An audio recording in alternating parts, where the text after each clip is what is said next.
urubyiruko rw'abasore n'inkumi 624 nibo binjiye mu ngabo z'u Rwanda n'urugendo bamazemo umwaka wose, ndetse umukuru w'igihugu akaba n'umugaba w'ikirenga w'ingabo z'u Rwanda yabahaye uburenganzira bwo kwinjira muri uyu mwuga. Jewe Paul Kagame, Perezida wa Repubulika y'u Rwanda, nkaba n'umugaba w'ikirenga w'ingabo z'u Rwanda, ishingiye ku itegeko nshinga ya Repubulika y'u Rwanda n'andi mategeko,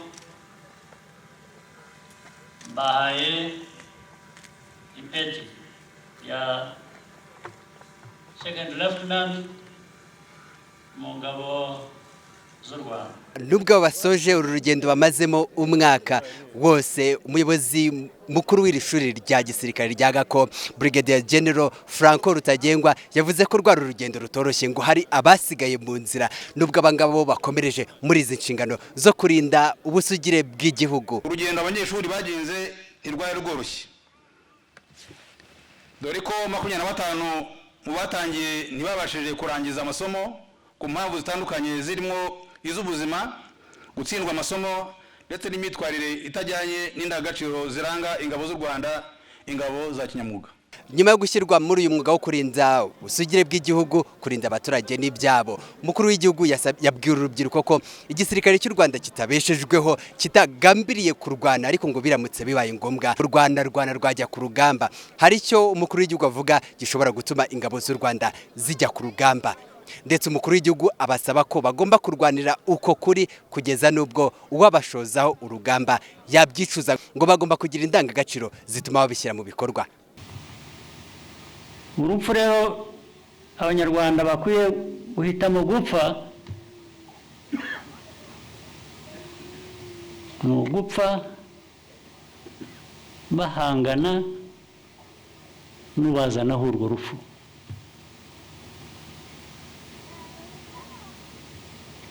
Bose mbisubiramo kenshi, ariko ni umuco dukwiriye kugira.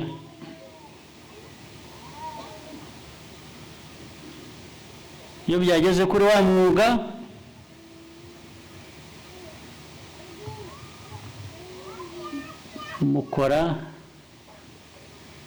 ntabwo mukora ibyo mwahuguye mwigishijwe gusa, mukora n'iby'umutima n'ubwenge bwanyu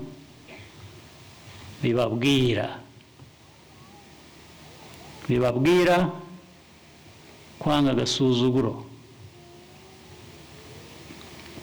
kwanga ubugwari, kwanga ububwa, bapfira ukuri, gapfira agaciro ubuzima bwawe ukwiriye kuba ubuha. Ukuzanyeho ibyo ndetse kenshi akicuza icyatumye abikora. Ababyeyi nabo bafite abana baje muri uyu mwuga n'ibyishimo byinshi, baravuga ko besheje bageze ku nzozi z'ibyo bari baratekereje, ndetse ngo hari n'ababona ko uru rubyiruko rugiye gukomeza inshingano cy'ababyeyi babo nabo bahoze muri uyu mwuga. Cyane nditeguye cyane, nta kibazo. Yego. Ubu ntabwo bufite? Oya, ntabwo ntabwo nzagira, ntabwo nigeze ngira. Kuba ajoyiniza ingabo z'u Rwanda ni iby'agaciro, kuko hari byinshi tuzi byagejeje ku banyarwanda. Nawe rero kuba azijoyininze ni byiza cyane, birashimishije. Wigeze ugira impungenge se ko atazarangiza aya masomo? Nk'umubyeyi igishyika ntiwakibura, ariko nari mbifitiye icyizere ko ashaka kukirangiza. Ari wowe n'umwana, ninde washyizemo undi igitekerezo cyo kujya mu ngabo z'u Rwanda? Nakimushyizemo, ariko nawe agifite, kuko nanjye ni umwuga nakoze, nawe umushishikariza nk'ukunze, kuko nanjye narawukoze. Nawe warawukoze? Ubu witeze ko aho wagejeje azakomerezaho? Azakomeza igihe nasize, azacyusa.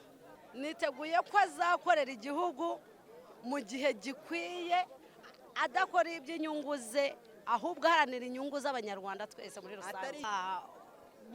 ibintu nshobora kumubuza ni ukuba yagambanira igihugu cyangwa kujya kwifatanya n'abagambanira igihugu, ahubwo we akaba uwa mbere wo gukorera igihugu cyacu kugira ngo gitere imbere, kuko aho kigeze ubu turahashima. Nshimye ko nabyaye, nkashima na Kagame ko yandereye kandi tugafatanya kurera. Dusobanurire gute? Niumva akambisobanurira. Narabyaye ndarera, ariko Kagame yandushije kurera.